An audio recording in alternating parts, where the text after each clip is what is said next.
What's going on, guys? I'm Shane and welcome to Spare Change. If you're into audio and video gear or want to keep up with the highest quality movies at home, like 4K Blu-rays, consider subscribing for new weekly content. And for a review, we have A House with a Clock in Its Walls on 4K Blu-ray.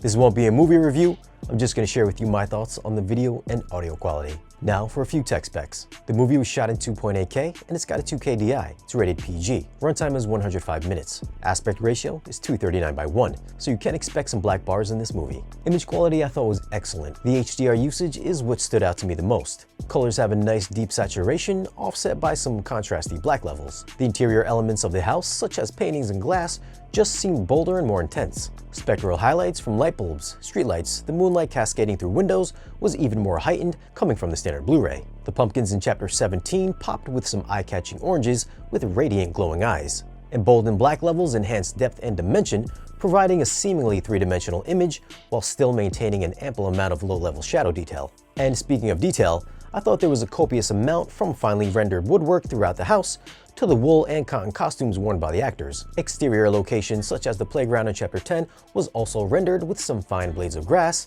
and you can even see how clean the paint peeling off the swing set is. Facial features were also highly discernible, with peach fuzz on cheeks to individual beard hairs and eyelashes. Okay, have it your way. Audio is presented in Dolby Atmos, and this is one of the best mixes I've heard this year. Atmos height effects were in constant usage from always present atmospherics. The opening of the movie starts off with multiple clocks ticking from every channel, which should give you an idea of how active this mix is. Some of the quieter scenes have a great attention to detail, heard in Chapter 10 as leaves move around the room with a soft blowing wind going through trees. The house has its own personality with creaking sounds and some faint ticking clocks that always remain present. Chapter 13 has some excellent movement when the books fly around the room and move from lower to height channels seamlessly. Bass response here is demo-worthy, with Chapter 4's pulsating bass delving into the lower octaves. The action sequences are hard-hitting and house-rattling. Soundstage, as you may expect, is highly detailed with some great nuances. Dialogue is clean and clear with no issues. So for audio, I'm gonna go with a 10. This is an awesome mix from start to finish. Sound design is spot on with killer bass down to the most delicate of sounds. For video, I'm gonna go with a 9.5.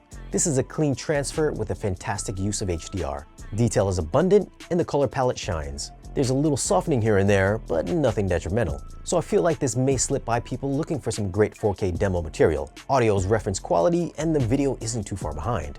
I don't think it was a hit at theaters, but I thought it was a pretty good watch and worth repeat viewings, if not just for the technical merits. Now, if you want to grab this disc, I'll leave some links down below in the description. It does help out the channel by using those links, which helps us bring you more content like this.